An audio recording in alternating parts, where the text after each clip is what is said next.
headless chicken. How can you say that the man that is miles ahead, that is winning in virtually every zone, that has the support of his base, virtually 90% support in his base, that is rising high, that is capable of ignoring all these distractions and go forward to town hall meeting after town hall meeting all over the country, is launching a massive campaign tomorrow that the president is supporting, that everybody has joined hands, stakeholders all over the country, to say we are going to go forward together, who has a deputy that is in full control of Borno State and in Yobe State and the whole of the most of the northeastern zone. How can you say a man like that should step down? Well, that's the only thing they have left. Then they come up with the fake news. Oh, he was a drug dealer. I've heard people like the young man that lives abroad that nobody knows which country he's in, the David something, Hundane or something like that, and another one called Reno Mokri, who I hear lives in America, and one or two here calling this man a drug dealer.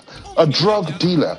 Simply because there was something that happened 30 years ago, a civil forfeiture of some money, which they failed to tell the truth about what really happened. That in that investigation, Bola Tinubu actually was given $1 million back after the investigation into the whole thing. $1 million was initially forfeited, and then it was given back to him after the investigation, and the balance of $400,000 or thereabouts was left simply because they said he didn't pay tax on some of the investments he has made. And that's why the $400,000 was forfeited. After that, a man by the name of Bona at the American Embassy in 1993 came out and said clearly, this man has not been indicted of anything, this man has not been convicted of anything, and he has done nothing wrong. I heard somebody on your program 2 days ago, one of the many spokesmen of the PDP, one Boala or Daniel, or I'm not sure what his name, a young man, very articulate young man, who sat here and said that Tinubu had been indicted. An indictment is a criminal charge as far as American law is concerned. He was not indicted of anything.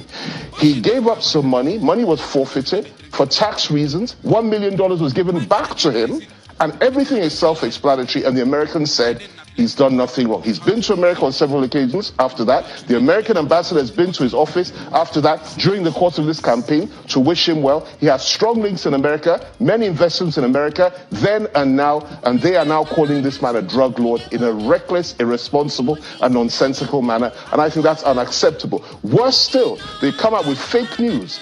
These things you mentioned, INEC is investigating him. They were behind it. This was done by the PDP intelligence machine, which is being run, I must tell you, I won't mention his name on air, by a businessman who is very close to Atiku. He's the one behind the whole thing. We know who this man is. He's the one that pushed this rubbish out, and he's the one that fed this rubbish to the Nigerian people. And they continue to do this simply because they believe the only way they can stop this man is by lying about him, spreading disinformation about him, and trying to pull him down. Well, it doesn't work. And that's the way of the PDP. It doesn't work, and it will not work. He will continue to remain focused, to go from strength to strength, to focus on the issues, to talk about the issues, and to ensure that the Nigerian people get a better deal from next year, and we build on what Buhari has already established in this country. That's the objective, and that is what Bola Ahmed Tinubu will have. Engagement. Debates and town hall engagements, as China's is organizing, yes, is basically to allow the candidate to speak directly to Nigerians. Will he be attending any debates or presidential town halls engagement like we did yesterday? Well, you know very well that he's been engaging in town hall meetings. He's been one in Minna, done one in Nasarawa, he's done one in Lagos, he's done one in... Those are the ones organized by yourself, yeah, sure, because these are discussions, the television cameras are there, everybody can see what's being said. I was at the one in Lagos, and he's very good at that, and he likes to do that. Now, there's a difference between a town hall meeting, which I think a lot of Nigerians don't seem to appreciate, a town hall meeting which is televised with a number of presidential candidates or aspirants there, and a proper debate. That's a completely different ballgame entirely. A debate is a debate, and you've been doing this thing for years. We know what a debate is. We haven't had any debates yet. What we've had are town hall meetings with various presidential candidates. Some of them have not gone too well. Look at what happened with the Arise TV one, where PDP thugs and people from the other side, the obedience, Peter Obi himself, it was a slanging match, and people were shouting at each other. This, of course, does not encourage us to go to places like Arise, for example. Other ones, well, he will have to make that choice himself. at every point in time. And this is the kind of person he is.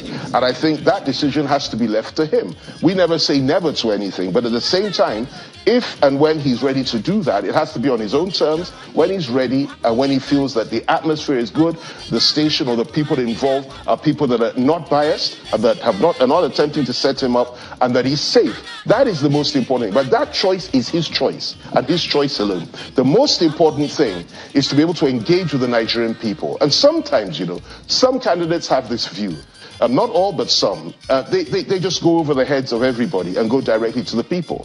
Because they know very well that the important issues are not what happened 30 years ago when people are lying and saying he's a drug dealer, or things like, oh, what was his certificate, where did he go to school, 50, 60, 70 years ago, whatever it was, when the man had been to university and come out with flying colors and commended by his university in Chicago and so on and so forth, and he has no record to show when Lagos is there, and the successes that he has in Lagos, 1, 2, 3, or whatever it is, each of them have done so well. You see his legacy, you know his legacy, you know what he has achieved in the Southwest, you know what he's achieved in this country. And if not for him, this country may not even be what it is today. Why? Because he built that bridge between the North and the West, between the North and the South, when others wanted that bridge to break.